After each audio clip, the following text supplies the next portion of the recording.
The kingdom of Ashvale had known many kinds of pain, but none quite like the quiet, hidden ache carried by Prince Weston. 10 years had passed since the accident that took the use of his legs, and in that time, he had learned to live inside a smaller and smaller version of himself. The pack that once celebrated his birth now spoke of him in careful whispers, calling him the Broken Prince when they thought no one could hear. His older brother, Killian, sat on the throne of Ashvale as its alpha king.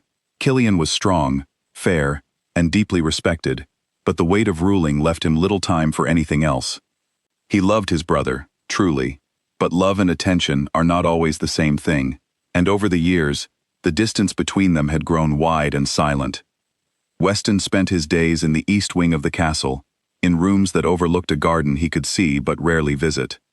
Doctors had stopped coming months ago, having admitted there was nothing more they could do. Guards nodded politely when they passed his door, then hurried on. Servants performed their duties with quick, uncomfortable efficiency, eager to leave before the silence in the room became too heavy to bear. Only one person stayed. Her name was Mira, a young maid with no pack rank, no family name of importance, and no expectations placed upon her by anyone. She had been assigned to Weston's chambers almost by accident, filling in for another maid who had fallen ill. That first day, she had walked in with a tray of tea, expecting a bitter, broken man. Instead, she found someone who watched her carefully, as if waiting to see whether she, too, would flinch. She did not. "You're new," Weston had said that day, his voice flat, testing. "I am," she replied, setting the tray down without ceremony. "Is that a problem?" He hadn't expected an answer like that. Most people either over-explained their presence or avoided speaking to him altogether. Mira did neither. She simply existed in the room the way anyone else might, and something about that honesty caught him off guard. From that day, she was never reassigned. Weeks turned into months, and a quiet routine formed between them.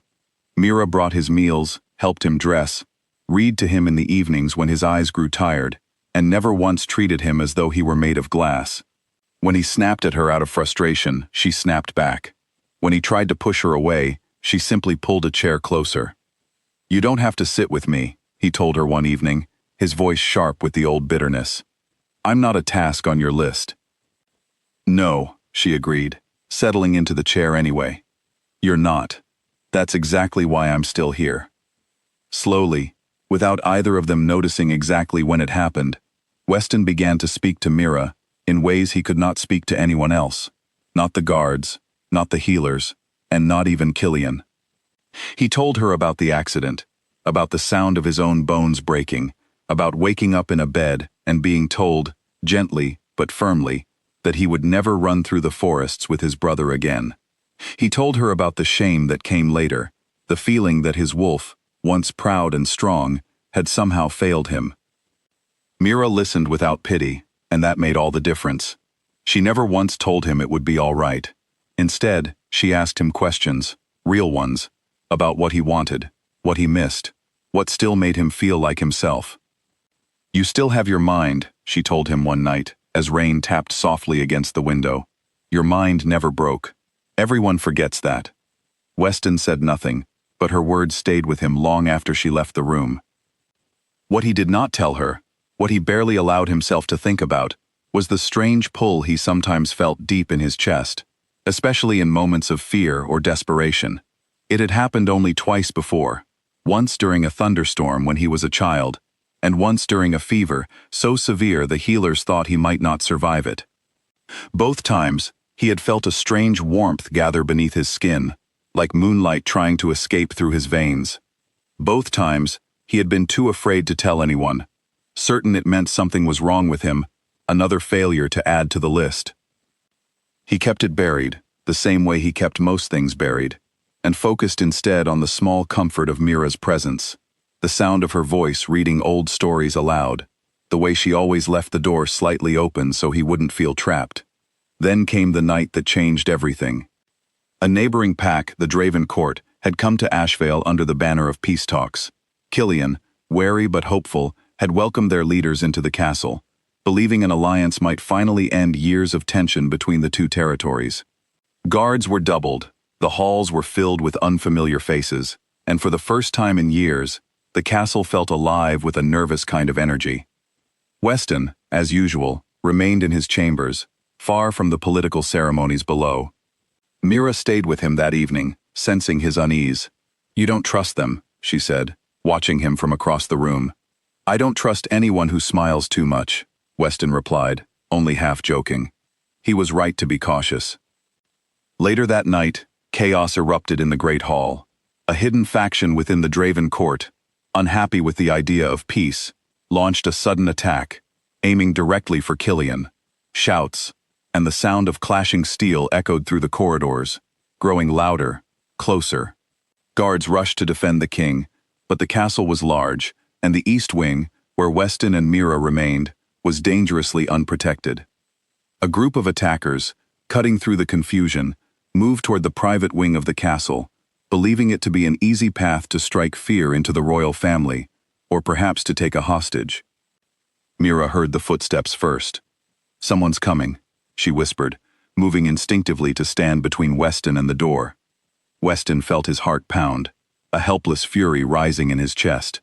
He could not run. He could not fight in the way a wolf was meant to fight. All he could do was watch as danger approached the one person who had never once looked at him with pity.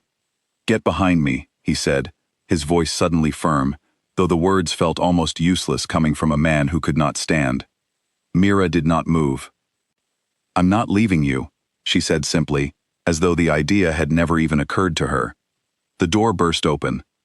What happened next would later be spoken of throughout Ashvale for years to come, though even those who witnessed it struggled to fully explain it.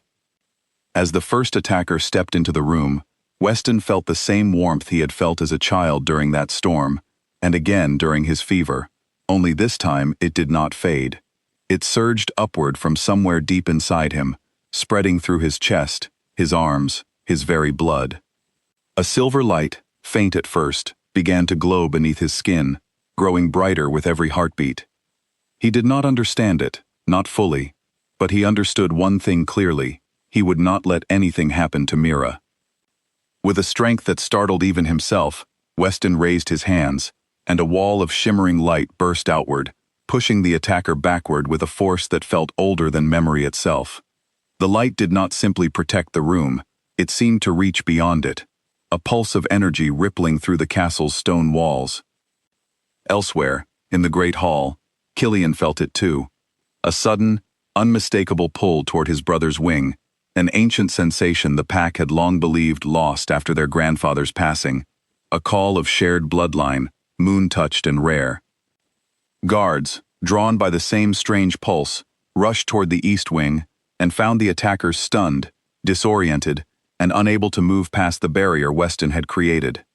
Within minutes, they were subdued. When Killian finally arrived, breathless and still shaken from the fight below, he found his brother slumped slightly in his chair, exhausted but alive, with Mira kneeling beside him, her hand resting gently on his shoulder. For a long moment, no one spoke. "You did that?" Killian finally asked, his voice barely above a whisper, staring at the faint silver light still fading from his brother's skin. Weston, breathing heavily, nodded. "I don't know how. I didn't think." He stopped, shaking his head. "I've felt it before. Small moments. I never told anyone. I thought something was wrong with me." Killian knelt beside him, his expression breaking with a guilt he had never allowed himself to show. "Something wrong with you?" "Weston, this is moon magic. Our grandfather had it. It hasn't appeared in this bloodline in 3 generations. This isn't a weakness. This is one of the rarest gifts a wolf can carry." Weston looked at his brother, stunned.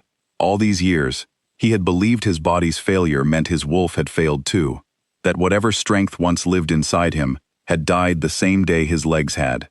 He had never imagined that the very thing he feared, the strange warmth he'd hidden out of shame, was in fact something powerful, something ancient, waiting patiently beneath the surface for the moment he needed it most. "I didn't tell anyone," Weston admitted quietly. "I thought it meant I was broken in some new way." "You were never broken," Mira said softly, still beside him. "I told you that." Killian looked between them, understanding passing quietly over his face. He saw, perhaps for the first time, how much his brother had carried alone, and how much comfort he had found in someone the rest of the castle had barely noticed.